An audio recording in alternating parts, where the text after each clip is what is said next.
HGC, we're watching Expert as they take on Synergy. Expert currently up 2-0, and Synergy kind of letting us down in game number 2. Hopefully they can pick it up moving into game 3. But Expert also absolutely killing it. And again, that bot lane that we saw on Tomb of the Spider Queen, Ethereal Angel doing work against Leoric. It was one of the things that I feel broke Synergy. Because they never got that 4-man rotation going they were aiming for. They always had to help out at the bottom. That broke up the 4-man into a 3.5 setup. Uther was just like, do I go top? Do I go bottom? Where do you need me? Yeah. And that was a bit awkward for them. So yeah, Ethereal killing it in both games. The rest of the team, ADRD with the snipes. You were talking about it. He sees a chance and he goes in and just goes in. He goes crazy. Kills and the nerds. thing is like Hydra is normally a really strong laner, so it's kind of odd to see him losing out on that lane phase. We'll see if he loses out on the next phase here. Let's figure out the battleground that we're going to for game number 3. It's going to be Dragonshire. And talking about Battleground, that was Team Expert's map pick, the last one. Team Expert's map pick, my bad. Which is interesting, because this is a map that we actually saw the win against Inktoss. Yeah, so now we have Team Expert's map pick. I'm just getting all fumbled in my brain. The last map I wanted to say was Team Synergy's map pick, so them losing this hard is even more of a surprise, but Expert is rolling it here. And now we are going to Dragonshire, which is the map pick of Expert, so this time Synergy chooses to take the first pick over the map choice. And that opens up a couple of interesting strategies for both the teams again, because we are talking a potential Rexa play now. Yeah, even the Vikings. This is the last time that we actually saw Synergy on this battleground, and they took a win off Dignitas. They used the Ariel Vala with the beautiful Vikings play. They were able to shut down and control the entire battleground. There's Rexar available, Hakami in the mix, and then you look at Expert. Suddenly, Butcher picks in the past we've seen Zul, we've seen Nazebo. There's a lot of things available here for Dragonshire. This is definitely one of my favorite battlegrounds to cast, to be honest with you. I absolutely love Dragonshire games. Super entertaining. Also map that's a little bit more drawn out. There's a lot of fights happening, one-on-one scenarios, especially on the top lane. The globals gain a lot of momentum and importance since you can turn these one-on-one situations quickly into an advantage for your own team. So Synergy, what are they banning out? And also, is Expert at some point maybe even tempted to ban out Rexa, since we have seen it for Synergy so often on this map at the top lane and seeing Hydra get massive value out of it? That is always a question when you're dealing with Synergy. It's the Hydra. But thinking about Thorough Angel, maybe they're okay with it. They're willing to shut it down. Thorough has been having a day of pure lights out. His Zeratul gameplay, etc. keeps owning. What happened? Oh, chat just killed me. Because immediately the first thing that actually happens is Kirsten saying, like, you baited! Gotcha! So excited to move in. Draft unfortunately dropping. Don't worry, we'll get it back up and ready and we'll move into it. But yeah, that's the question on Dragonshire. Yes, as they always are. No, Dragonshire is going to be interesting for that part. As we said, Hydra is a really difficult player to play around. He's a super happy panda, very critical of himself as well. Every single time when they lose and you check out the Twitter of the pro players, they're usually very vocal about what they think worked or didn't work. We talked about this also with regards to Trig. The last time when they played against Playing Ducks, for example, was super important for them. They lost. They were actually taken down, even though a lot of teams favored them before the series. And then Alex goes ahead and says, yeah, we've just clearly been outdrafted here. This and that was our problem. Hydra is very much the same. When he feels he underperformed on a certain hero, he just says immediately, okay, guys, we couldn't secure the win today. I really feel it was a lot on me, because if you are the solo laner, there's a lot of responsibility on your shoulders to make that work for your team. And he is most likely going to be the hero up at the top lane again. No matter if he picks Rexa, if you're going to see him on a different hero, you could see, again, the Probios. We've seen it several times for both teams. There is a lot of responsibility on your shoulders to at least not straight out lose the lane, because we saw on the last map what happens if that's the case. Yeah, not losing the lane, of course not dying. There's always the rotations. Like, you have to have pivotal rotations to be important for those fights. You got to join your 4-man at some point, so you have to know when those are important moments, when your talent spikes are. It's really a lot for the solo laner to be on. Wubby is probably one of the best that you can talk about if you're looking at someone that you want to watch that is always in a different lane, always being effective, but knows when to show up for a fight. And that's something that Hydra, being young, is learning right now. Yeah, so with the teams that we have, and especially these guys being super aggressive, I'm curious to see how they're going to create the draft now. So normally when we're talking about Dragonshire, the importance is really first of all on the globals. Yes. So Dehaka and Force are the two that really come to mind, because they can make these quick rotations. There's different styles of how you can use them. We most of the time see a Dehaka as the solo laner up to the top, but we also have seen rotations where the global hero is part of the format, and then you're trying to fly up to set up a gank. So that happens occasionally. We've actually seen a lot of diversity when it comes to global management from a lot of the teams, especially within the top 3. Coming back to Braxis, for example, when we saw Falstad and Dehaka on one team twice, once on the side of Dignitas and once on the side of the Playing Ducks, and they had different approaches to use them, just swapping them out top to bottom or running the 2 globals on one lane and then making a double gank happen with them. So there's definitely a variety to how you can use them, but they are always playing a massive role on these maps. And that's also one of the reasons why it's very interesting to me to see that how Synergy is just constantly banning out their Nubarak. They really seem to hate that hero. They don't want to see the hard engage. And to be honest, Bad Benny is really strong in Nubarak. He seems to know how to get the perfect bird charges to hit multiple people, which can be difficult to pull off. Now, Expert has asked himself a pretty straight-up question. Do you ban out a global? They confirm that and ban Dehaka. Or do you just ban out something else and allow yourself to pick one up no matter what? And Gul'dan is prioritized for Synergy now over a potential Falstad. So Expert banning out Dehaka, Synergy not jumping on Falstad because they're saying in this rotation he's not important enough for us. And Expert now has the opportunity to pick him. But it feels Dehaka is actually one of the heroes that in comparison, that Falstad is in comparison to Dehaka a hero that teams are a bit more willing to just simply let slide. Yeah, this is a major deviation from what we've seen in Synergy in the past. Normally, they actually move into Falstad for that first pick, but I actually kind of wonder here if they go for the Gul'dan and move into Falstad later, because Expert typically doesn't show that much Falstad play in our games. They usually go for these hardcore 4-man engagements, and they move into heroes that delay, like Ragnaros and such. Now, that's when they had Blade on the team. Right now, they have a Thuro, so more aggressive strategies seem to be favoring them pretty heavily here, and I'm actually very curious to see what Expert will move into. Yeah, but also when we're talking about Ethereal, when we're talking about Expert, one of the players that was playing quite a fair amount of Falstad was actually Blade, and Ethereal is not really that Falstad player that you would expect here. Yeah. So Nick has also been playing Falstad, so they definitely have a little bit of overlap here. Now Expert with Malfurion and Murden, so stuns into routes that they have. They can once again try and roam the map then later on, or in the early game already, and attempt to get a few kills here. But we haven't really seen anybody move into solo laners just yet. That's probably going to be happening a little bit towards the later under the draft. Synergy within Gul'dan already. They can think about the synergy, no pun intended, with Oriel again, of course. Yeah. So that's something that Sevka could be looking at. Murden has been jumping up a little bit more here, actually, against Gul'dan. Yeah. The ability to jump in, and if you see a horror fight coming your way, you drop your avatar, and you can usually sustain through it. So Murden's starting to become a little bit more premier, especially on Dragonshire in particular. His setups are great between the middle and the top lane. You can even dive into a turret, and as long as you hit that Stormbolt, most of the time you'll get a kill. Both of the teams favor Varian also a lot. So we've seen aggressive plays, not only in this series, but just overall in HGC that they do that quite a bit.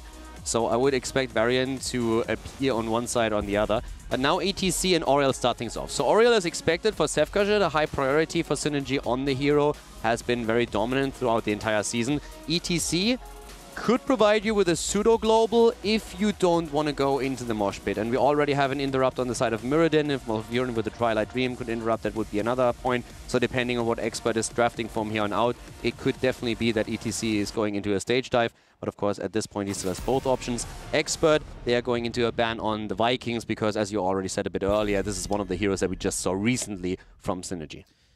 Yep, getting rid of that for Hydra. Synergy on their side will be thinking about what they want to get rid of for their engages. The Nubarak being banned out also still makes sense with them wanting to go Gul'dan. So there is no actual major counter that you would normally pick up for that Gul'dan. So here they can get rid of whatever they think Expert is trying to lock down in terms of wave clear. And if you're looking at what we are seeing, and especially if you're from North America and usually watch more the NA HGC, you might be confused about a few of the picks that we're currently seeing here. And this is just definitely the differences in meta that we have in the different regions. So when we're talking about Europe right now, the Vikings, for a few of the teams that we're running, Team Liquid and also Synergy, are a little bit more dominant on certain maps. This is one of them.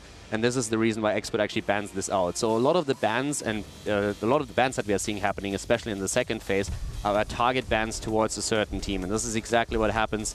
I think it's over the last 3 weeks, a lot more than meta bans, we see target bans. Cursed Hollow, Dragonshire, Towers of Doom. If you have a Vikings player on your team, it's going to get banned once the best of 5. Not only that, Tracer, for example. Oftentimes, even though we don't see her played that often, but against specific teams, you just don't want to give them the opportunity to even use their tool. The two that come to mind especially Zelia on the side of Dignitas, had to deal with the Teresa target ban against him quite often, and also Shrimpy on the side of Fnatic. We've seen a lot of second bans on Tracer just to make sure that they cannot go into any kind of Tracer shenanigans. Yeah, even B Genus has Tracer play as well. That was banned last week. Yeah. So interesting to see how those heroes and those diverse hero pools really come into the mix here for our draft. Team Expert now, 3rd and 4th pick. What do you think we need here? We have Murd in isolation already. You have your Malfurion and Root set up. You have the Twilight Dream to stop the mosh pit. Greymane. Yeah, just move into it. It looks more and more... for me personally, the Greymane would be a pickup again. I think Abathur is also trying to make sure... The Abathur banner on the side of Synergy is also targeted so that Expert cannot get the Greymane plus copy. Greymane alone is already strong, but if you get the Greymane and the Greymane copy thanks to Abathur, and also the potential synergy between Abathur plus Muradin, that would be a little bit too much to handle. But, at least for now, Expert going into Chromie and a Leoric here. So Leoric mostly for the top lane, Chromie for the poke. We should see rotations from Muradin to the top depending on what synergy picks there. Chromie, again, just becomes that negate on Ariel. Just being able to put that pressure on there. And it's actually kind of weird to go double support at this point. If you had double support with the Gul'dan, it feels kind of awkward. Do you have the damage output? You have to hit a god tier Horrify to have an effective engage. And Leoric at that point can just drop into Tomb and even help save his teammates. So far, Team Expert's in a really good spot for actually shutting down what Synergy has. I'm thinking more and more that we could see the Rexa on the side of Synergy just falling back into something that they played in the past and saying, okay, if we have the Rexa up at the top, we are more or less guaranteed that Hydra in the early game can hold the Shrine. Then they still need to be considering what they play down here. If they go into...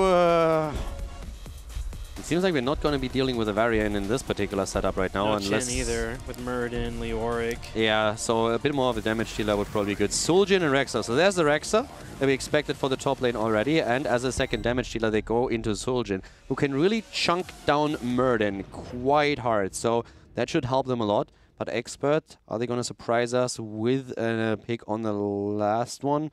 What else do we have? Tychus, Vala are two of the options that they could use going into the second damage dealer. Falstad's still around. Yeah, Falstad's pretty solid here. He has a bit of a hard time if he ever does get into an engagement after he's used barrel roll against Zul'jin. So you have to play a little bit more reserved. But the Mighty Gus, when Tazdingo gets popped, is always a great tool. Yeah, it's good for Tazdingo disengage. It's also decent when ETC uses the potential mosh. Even though with what we are seeing here right now, it becomes a bit less likely, I feel. But on the other hand, does he really need the stage dive? Rexa is already going to try and go for the split push lane. So that last pick is definitely an interesting choice now, because there's a lot of options. And we know that Expert is also a team that likes to go into odd picks, but they are playing it safe here. As we said, the two most common picks would have been Tychus or Vala. And they head straight into the Tychus right now. So once again, Leoric actually does mildly okay against Rexxar. It's mostly the double pressure, where the Misha gets set up in the top shrine, so that top shrine should be set up. I think I would have liked the Falstad a little bit more, just for the rotation possibilities to fly in on Rexxar. Getting a flank on him is pretty much the death of him every single time. Yep. Tychus will be good here in the long run, especially when you want to siege with the Dragon Knight in particular. But yeah, still would love to see that Falstad. Muradin is going to try and rotate top occasionally to put the pressure on Rexa. I think we can expect that. So this is something that Hydra has to watch out for.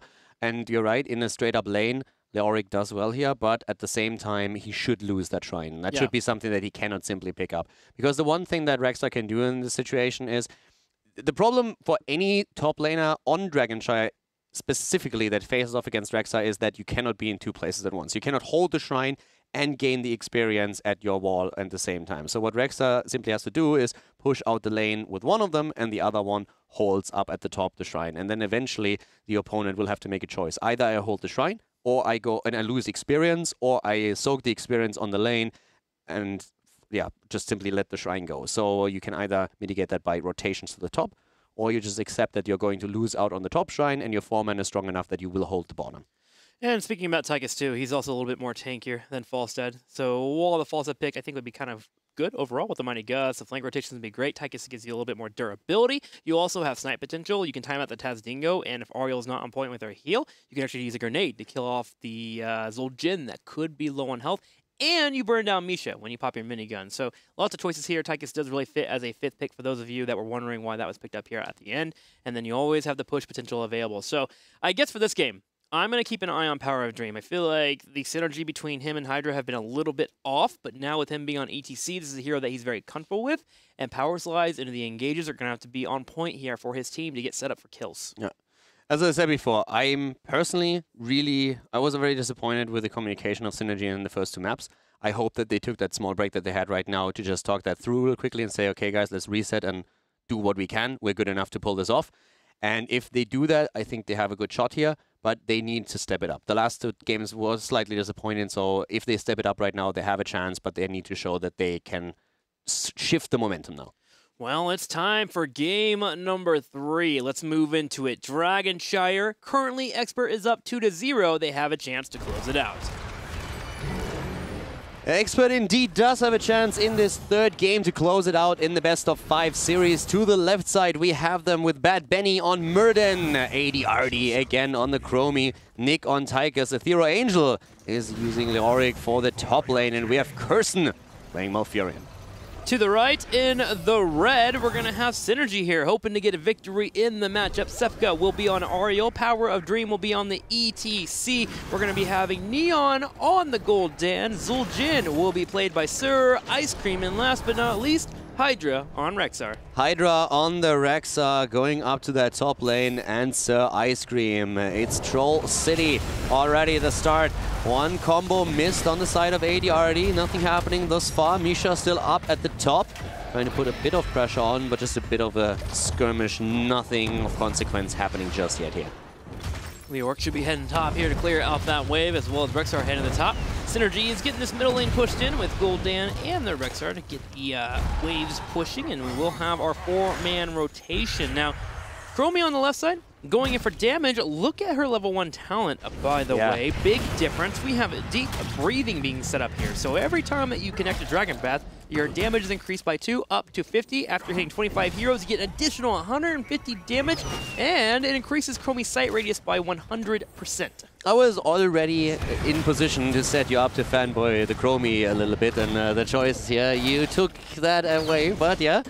So I'm anti-fanboy on this talent. I hope it works out. It is an alright one, but you put all your cards into one engagement, basically. If you're going for the full W build, I want to see probably bronze talents here, but we can see a big mix-up. It can be alright against ETC, not ETC, the Rexxar here. He wants to snipe the Rexxar on the back line. And now. Wow, he's going full W build. Okay. All right. You should see him. Mind is blown. Both of the hands at the season. Oh my god. So you want to rush to level 8 here, get Temporal Loop, and then just blow up the Rexxar. That's the idea. And he can't really do much about it except send Misha over and try and stun it out. So he's just trying to blow up either a Mosh Pit into ETC or just kill off the Rexxar immediately before Cleanse becomes available for Ariel. And suddenly you have this weird mind game that's happening where Ariel tries to age before that hits, and then if they start to do it too often, you can punish it and set the combo afterwards. So my eyes will definitely be on ADRD. This guy is ridiculous, and let's see how it pans out. I would definitely love him to just go for a couple of troll talent picks to screw with you a little bit. Trixler just would drop at that point. But yeah, coming back to what's happening here in the game, you could already see how difficult it is for Leoric at that top lane to maintain the shrine control. And this is why Synergy is holding the 2 shrines quite a bit. So we had a rotation of Expert to regain the shrine up at the top, but eventually Rexxar is going to get this back. Fealty unto Death was taken for Leoric to have a bit more lane sustain so that he is having a better position against Rexxar on the lane itself. But Synergy will recapture that shrine. It doesn't really hurt Expert too much as long as they have someone in the middle. That was always the case, so there's no need to panic if your opponent holds 2 shrines as long as you have heroes in the middle that can deal with this. But at the same time now we are also seeing camps being taken, and this is something that I really like from Expert, that they are actually sending Malfurion over to take the camps, make sure that they have a bit more pressure onto the lane, and that puts Synergy then in a bit of a more difficult spot. Yeah, it certainly helps him with the wave clear. Bad Benny has kept rotating to the top lane here to help out against Hydra, but Hydra knows that gank is coming his way and has played pretty passively overall and helped out with the trades off. We're going to have the Animal Husbandry being picked up at 4, which has been a standard pick for him. Hydra loves that talent. If he does not die, he'll have substantial health. I believe it goes up to 4k health additional available for that Rexxar, so we'll see if he gets to that. The W's continue to keep coming out. I've been watching Chromie, and it's always about hitting Ariel. So Ariel now is separating herself away from Neon to make sure double value doesn't come out, which makes her a little bit more reserved overall, which should mean that a Murden can come in and set up a big gank. Yeah, Suljin himself, of course, is straight going into the auto attacks here, and that is going to help them later on in the game against Muradin in particular. Chunking away a tank that is at the front is absolutely perfect. So you want Axe taken and let the killing begin. The standard talents on Suljin currently. At the top lane, Misha doing work, and this time Power of Dream is moving in as well, trying to slide. Ethereal Angel, though, moves out right away with a Wraith Walk, and Power decided to not drive into the towers. Bit of an earlier level 7, nothing of consequence here. Team Expert taking a tiny lead for a moment in experience, but Synergy already has that back by burning the wave up at the top lane. Okay, there's the W coming out. The heal comes out just in time for Sepka. By the way, it's Mobius Loop, so 25% less damage, but more W's coming at you. And when you finish that level 1 talent, it actually becomes worth it to pick up that talent. So we're going to have the full W's out for the Chromester. Other 7 talents being picked up by Expert as they get up. Bad Benny goes in, he hits the W, he hits the Q, and he gets the kills. Really well done by Bad Benny, securing the double kill for his team, zoning out ETC first, and then getting the Stormbolt off against Gul'dan. A top is still being held. Here comes Time Loop, and gets away, gets a hit in. Muradin this time is a little bit too slow, but still a lead and experience secured for Team Expert. Nothing too crazy, and up to the top lane with Hydra still controlling Rexa and Misha. It's basically impossible for Leoric on his own to regain the shrine, so there's at least no objective, no Dragon Knight against Synergy thanks to that double kill that we just saw. Wow, 2 stacks there. So, interesting enough, the laning setup has been interesting from Expert. They've been in the 3-man rotation, and they just bounce back between top lane, middle lane, and bottom lane, and Malfurion and Tychus have constantly been moving in to grab these mercenary camps, which is interesting, because Synergy has been naturally reserved, especially in that top lane, with him constantly dancing in to kill off that Rexar, and the constant poke from Chromie on the bottom. They're just taking full map control. Synergy waiting to get to level 10 before they even attempt to move out. Yeah, and they always know that for Synergy, it's really easy to know, hey, we cannot lose the top shrine unless someone else moves top. If that's the case, we have more heroes on the rest of the map and we can regain the control over the bottom shrine. So that's what they're constantly doing. They just regain control of bottom. Now they see Muradin in the middle again, and what happens? Immediately Hydra says, all right, I got this, boys, and sends Misha to the top. I like what Expert's doing. They're forcing level 10, and they're going to have a smallest of window here to use Temporal Root into the W. Are they going to utilize this window? No, as ETC heads to the middle and actually locks down Bad Benny. 10 hits here for Synergy. And now we are at a spot where both our teams have our heroic levels. And Team Expert is also trying to help out Leoric at the top lane by getting that camp. So we saw the Night Camp push up at the top, and this really starts to drain the ammunition of the towers heavily. And we have both of them about to fall. Hydra is forced to start forcing Ethereal Angel a little bit back. But we are now in a setup where we have also the stage dive already used at that bot lane. Down here, bit of a fight happening. ADRD completely isolated. He should not get away from this one. Chromie is down. Using the time trap, that doesn't do anything. ADRD is down, and the rest of the team is starting to move in again. Neon with a Horrify, and Muradin going down. Muradin picked off. Chromie's Coral Loop there to try and keep the team. Did not work out. So Ice Cream with Tazdingo gives no cares right now. He pushes in and starts trading with Nick here. At any point, you can turn around, pop Tazdingo, and go for the final blow. And Synergy takes a big lead here in the bottom. They break down the turrets. They get an experience lead overall. We do have Leoric starting to do pretty well in this top lane as he broke down the wall himself, but with power coming in from rotation, there could be a kill. Yeah, it could be. It's close. Is Hydra getting close enough?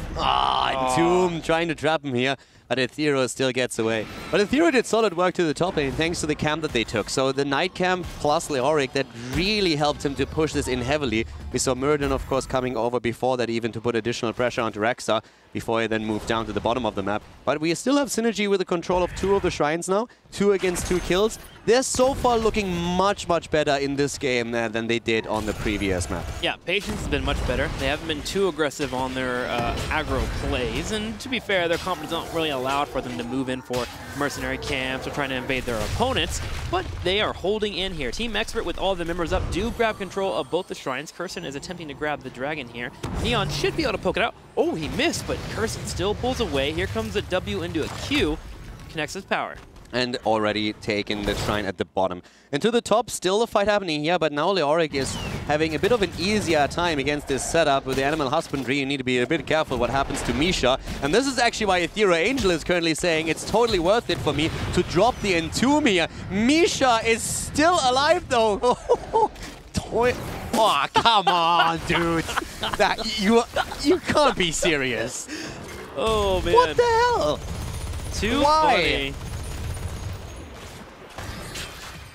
Sometimes you just think, you know what? I should have lost that bear there. Here you go. Misha must have pooped into the corner or something. Yeah, For some trouble. reason, Rexar was mad. That is for sure. Rexar getting the pick up there. ADRD and crew hold this bottom here. We're going to have a thorough already on the top. He rotates to the middle, and they grab the dragon, all based on a kill on Misha. Power also getting focused down. The Aegis, it does come out. Can ADRD here hit the snipe here? He hits the Q. He has a W. Can he hit it? Temporal Loop is out. WQ combo. Goodbye, Ariel. Boom. Ariel is down. Now we have Neon back, and everyone else is moving in too. Here comes Misha up at that front with Rexar, but Team Expert has definitely started to gain the momentum. To the top lane, on the other hand, Synergy is pushing in with the camp, but the Dragon Knight here in the middle is starting to move away to the top, not trying to force the fort, but instead it seems like Ethereal Angel is actually going to use the Dragon Knight for defense, while the rest of the team is pushing in at that bot lane. And they are pushing it in the sport. Neon has grabbed the Q here. At level 13 to get spell shield every time he hits a hero, so should be able to handle the pressure of his opponent and, of course, the damage that are spell power based. Team Expert's working on dealing with that top lane while Misha is being chased down. Bad Benny does hit the Storm Bolt, and Nick will use the minigun. Synergy pulls on back and waits for Ariel to spawn. She's now in the mix, so we can have a potential team fight. Yeah, definitely. We also have the same levels now. Ethereal is still able to walk away from this quite easily, of course. Wraith Walk would have helped him to get out anyways. But now we have, at the bot lane, more map control attempts by Expert who are going for the night camp. We have Synergy in the vicinity though, and they could theoretically try to make their move down to the bottom, but they were more so concerned about the siege camp, expected their opponent to be there, which was not the case. Now the camp at the bottom is taken, and that could theoretically take down the fort. Quest is very close to completing here from Chrome, so she'll get us power spike. In fact, she needs one more W to connect before she gets that additional 150, as well as a sight radius increase, which will allow her to poke, and she's built out all the talents to do so, reaching through time. Sandblatt's at level 16 here. The Q does connect, and the quest is complete, so here comes the damage as it will rain supreme. There's a pick on Rexar. Animal Husbandry goes down to 0. Gold Dank gets taken out of the Twilight Dream. Sefka on the back right. Bad Biddy moving in. Does he have the Storm Bolt? He does. ADRD snipes him. Ghoul gets danked upon. Ariel also falling. Triple kill for Expert. They only lost Leoric and move heavily through that bot lane, eliminating another fort. 16 talent is ready for Expert as well. They're looking strong here. 6 kills against 3. Synergy with a bit of a better standing in the early game, and now Expert starting to take full control over game number 3. ADRD is just going off right now, man. I'm not a fan of this build, but he is making it work. You can't fault him when they own in the team fight. 16 to 15 overall. Expert pro ahead. They're grabbing everything in terms of mercenary camps. So bottom right side up, bottom left side up, as well as we're going to have 4 giants pushing in. And with the shrines activating in 15 seconds, Experts in the driver's seat. Yeah, they definitely are, and they are looking strong at this point. Already the hero damage, we see 41,000 for Leoric, just basically because he's draining non-stop against Misha and Rexar at that top lane. But still 28k on the side of ADRD, and he's confirming those deaths, super important. We also see that so far Suljin didn't really have the impact they were hoping for. Didn't die yet though. So far the Dingo is working out for them. They're moving down to the bot lane. Another Dragon Knight is potentially available, but the Shrine is about to be taken over. Nick cannot move to the middle fast enough to grab the Dragon Knight for his team. 16 versus 16 talents. Another opportunity for Synergy to look for a team fight. And look at the rotation. Synergy put 4 on the bottom. That way HGC could stage dive in if need be to come in for the engage. So watching out for that. Power is just hoping to clear out, but Nick rotates in. The big swing comes out, and Tomb over the wall to pinch him in. Yeah, I can't use anything here because the interrupt would have been there immediately by Nick, so he doesn't waste the cooldown. But that is a good kill here. Really well done by Ethereal with a great entombment. This is just adding to the pressure. Another fort falling. Bot lane is, of course, now the next priority as everyone starts to move down. And Hydra has to be extremely careful about how long he stays there. Sefka is... Detska. Wandering... that too. Wandering off in the middle of nowhere and saved by his teammates, but... Ilivska. Wow. Yeah, his face checking that bush over there. Incredible play overall. Synergy will save their teammate. Didn't even have to do too much. They did burn the Aegis though the temporal loop does become more effective. Misha does get picked off as well. Misha getting hammered into the ground here. Thero with a recapture attempt. And Tomb's up. ETC's up at the top, so keep that in mind. He can always jump in. ETC can always jump in with this, thanks to his ult. Once again, having big pressure thanks to Nick and the Tigers, making sure that he has Odin working. That is the quick Horrify, but Bad Benny moving out of it. Oriel dead again. Sevka getting taken apart, and now it seems like Synergy is suffering the same fate. And we're getting the pops here. Neon's low in health. Nick chasing him down. Will have a grenade. He moves in with the overkill. Looking at Ice Cream here. Hydra low too. We're going to have Power and Hydra escape, but the Dragon is for the taking. Chromie's going to run in the middle here to grab it. We have a Merc Camp also pushing in the top, and this keep in the bottom right is exposed while 20 is a couple of seconds away. Chromie, the Dragon, the real Dragonite, moving down to the bottom of the map, and this is not looking pretty. 20 any second now on the side of Expert. 10 kills against 3. Looking strong in the series here today. Thera Angel making the plays together with ADRD. Here comes the Dragonite. The keep is a goner. The question is, can they push for core? Loophole grabbed at level 20 for the Chromie. ETC's gonna be grabbed here. Age has been popped out. We're gonna have Power being focused down. Candy Power slide out. There it is. Drain Hope continues to connect. A Thorough Angel has used Entombed already, but he still keeps moving forward and dropping in the big swings while Hydra continues to get low on health. Looks like they can save the core for now. Expert has to move back, but everybody was incredibly low. Thero is sacrificing himself here for the greater good. Power of Dream is trying to follow up with another kill on Tigers. We have Suljin moving in now too. Fear being used to Horrify. Doesn't get the value. Kirsten is going to drop eventually, but they're still trying to see if they can maybe get an additional kill. Yep, he bolts away to save his teammates here. Kirsten buying time. Hydra chasing him down. ADR getting low here on the Dragon, but should be able to escape. Nick turns around and goes for the kill. Malfurion has finally fallen, but Leoric spawns soon. So with the Odin being popped, they were looking for a possible engage. Synergy does not give it up, though. Yeah, one hit after another being fired out by Chromie. The 20 is there for Expert. Synergy, they're attempting to get another kill here. The drain has started once again. Power of Dream is in. The heals on Leoric keep him alive. Once more, so Ice Cream is going in. Nick still in the Odin. Can drop the nukes with the big red button. The camp has been taken, but there's still this massive lead in experience and levels. Power of Dream in trouble, sliding through, trying to go for Nick, saving himself for a moment. Oriel is coming in, helping him out with a quick heal. All again, Suljin dropping the damage, but he himself is getting knocked out after testing ends. And Chromie just keeps sniping on the back left. We have Power on the right side. Lupo hasn't been used yet. If anyone groups up too heavily, the Lupo Condex is going to pull in multiple people. But Power, Expert, it's hot. Bad Biddy's starting to lose, though. The Q's coming out. Chromie is hitting shot after shot, but 3 heroes are down for Expert. Malfurion soon coming back, but once more, Sevka is trying to close the distance. They're going for Bad Benny. They're aiming to do that. They're still behind. This win with all those trades is still a victory for them. Synergy is trading up here because they get the extra experience and they are down a talent. They're still making it work. 20 would be huge for them. Yes, it would. Progrock really coming in there, bringing out the heals with the aid of Sevka. Hard for you to get the kills that you want, especially with Tychus falling in that fight. And now Synergy with all 4 members up, a 5th joining soon. We'll grab Mercenaries to push in the top lane, and with the Shrines activating in 20 seconds, they can set themselves up after they get 20. Yeah, and that 20 is going to bring them back a little bit. They suffered the loss of a keep at the bot lane, but they're still rocking a fort in the middle. Now keep in mind that Expert hasn't lost a single structure yet. They have not lost a single fort to this point. So Synergy, they would have to capitalize on a big team fight and try to get a Dragonite. Late game Dragonites are of course the dream. If they can make that work, that scaling would help them to take control over the game potentially. Now we're in a spot where Expert is going to try and delay in the top right while the Mercs push in the bottom with the aid of the catapults. Synergy has to make a judgment call here. They decide to send one down to defend that lane, and they can potentially set up to grab that temple on the bottom. But do watch out, because Leoric, although you never want to push into a death bridge, can start to split push in that top lane, clearing out lanes and using the mercenary camps. We have Haunt taken on 20 now, and we're also seeing the Armani resilience for Tastingo, the improvement here. So the extra heal that we have. This is really one of those setups where all of a sudden the power spike could help Synergy. There are a couple of really cool team fights thus far, and they also have now Storm Shield available, for example, on the side of ETC. So there's a lot of things that really play into their cards now. but they need to save HGC, and yeah, that is not looking pretty.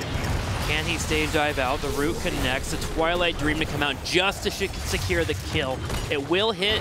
Sir Ice moves in. Nick is out of position. The cleanse was okay. Yes. Tomb not trapping anybody, but they're not losing anyone either. Dragon Knight taken though, and that's yeah. That's not looking very bueno here. No, that is not looking good whatsoever. ETC just getting caught out there. That can't happen at this point. It's the coordination on the map that is so challenging to a lot of teams. And that has shown with Synergy just not being able to grab one of these Trines F5. They wanted to fight a team fight, and now it doesn't look like they're getting that chance on level 20. Well, if they can clear out the catapults, they can maybe defend this dragon. With ETC coming up in 20 seconds, he can do an instant stage dive and get on the back line. Team Expert wants to get this damage in now and quickly here. Yeah, Neon needs to get a great haunt off if they want to make anything work. There's the haunt. They're going for Odin. They're trying to drop Nick. He's low. He's really low. They're about to get the kill, but he gets away just barely. No, he dies. He falls, and so does Leoric. They're on the core, still 50% on the core. ETC is back. They could defend this, maybe, barely. It's so close. It is so close. 20% left on the core. Sir Ice Cream goes for the kill. He will get picked off on Chromie. 13%. We're going to have Malfurion falling down. Bad Biddy hoping to get the damage out. He's dropping everything. Even Rewind. Can he kill the core? 4%. Down to 3%. They save it. They save the core, but they cannot end. They cannot end. There's too much in the way, too many roadblocks. So what do? I guess push up the map. Leoric is back. Okay, he Hearthstones. He Hearthstones in the last moment. 1 second away from respawning and falling again, but 3% on the core. The problem is Synergy hasn't taken down a fort yet. There is too much infrastructure in the way. They can get value out of this, but they will not be able to make it work. They can get it started though. They will take out this fort, get it pushing here, maybe move in for a keep wall, get it low on health. Leoric is set up for a flank. Someone needs to anchor that bush and scout out that Leoric, or a Thorough Angel could set up an entire fight for the team. Now, the keep wall gets focused down. Tychus is spawning now, as well as Kurson and Chromie, so we should have them up to help out with the defense. If they get the keep, that would at least be a start. They need to make that at least happen. But now Murden is back in another 6 seconds. They need to be fast with this one. Odin is already out once again. Ethereal Angel already on the drain. All the cooldowns are ready with the exception of Taz. Dingo. Ice Cream is down. Oh. And here comes more poke. The big red button has been hit. Neon taking damage. ADRD chasing on the right side here. He does have loophole if he wants to go for the engage. Let's see if he goes for it. He hits the Oriole. She does have Aegis. Should use it the last second. There it is. A Thorough Angel continuing the chase. Here comes Bad Binny. Would love to get a Stormbolt. Haunt has been used. Haunt has been used. This is literally a moment where you can right-click the core. Can you though? With Tychus and then Chromie? Yeah, I mean, it's 3%. Yeah, you really could actually. 3%? With Haunt being down and one hero being dead, the main damage dealer, you definitely could. But the thing is, why would you? You don't have to, because you have a Dragon Knight on the way. Yeah, you're right. And Power's doing his best to delay here. Look what's happening at the top lane. If everybody commits to defending the top lane shrine, they just have to move through the bot lane, and that's what they're doing right now. Yep, here we go. go. All that Ethereal Angel has to do is either take that back or stop them from portaling. You kill Leoric, it's not going to help you a lot. And here comes the SWAT team as they push into the bottom. Here comes the damage right away. Hydra has spawned here to help to slow it down. Needs to get on top of Nick. He does do so. The core starts to fall. We're going to see if we can hold it, but it's not going to be possible. Is it? 3% down to 0. There it is. And Synergy will go down 0 to 3. Expert with the major victory. Expert taking a flawless victory here, absolutely no doubt about that. Exploiting the opponent's weaknesses whenever they can, making great moves here, getting the core down to 3%, which allows them to simply go for a right click. And yeah, crucial point was when 20 finally hit for Synergy that they lost ETC up at the top. They want to force a team fight at this point in a 5 versus 5. That didn't work out for them. They hold at the core for a bit, but in the end it was just a delayed tactic since there was just too much. If there's only the keep left, maybe they can end. But even with only a keep left, it's still a maybe, but a fort and a keep make it absolutely impossible to go for the core. And throughout every single map, it was mostly Expert just controlling the battlefield overall. Even on game number 2, they were just on point with their movement, and Expert just looking great, dude. Yeah. A Thorough in particular subbing in today, and obviously there's been the statements about Blade and a Thorough who's going to be on the team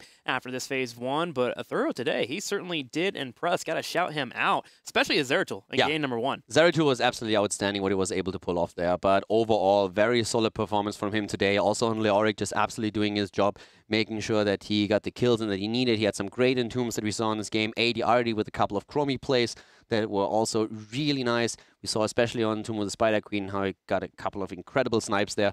And Synergy just not strong enough to take down Experts today. Yep, Synergy now with that loss is, I believe, almost guaranteed for the Crucible now. So they are in a spot where they're going to have to fight to even stay in the HGC. So a sad loss for them. But this is a team that when they have everything going, when their gears are turning and they have their knobs working, they can be in a spot where they can be a strong team. Now it's all about maybe getting through these open teams the next couple weeks. Yeah, this is something I definitely have to check out, having a look at the open division teams so that you know, okay, what are we potentially facing here? But of course, still playing this out, making sure that you get as much as you possibly can, also in terms of scrim value, really preparing for those setups. And they just have to, I don't know what it is, but their communication, maybe the shot calling, but they have to improve that quite a bit because especially on map 1 and 2, they looked really off today. Well, a team that was on today was Expert, and we have Bad Benny joining us. Bad Benny, thank you for joining us.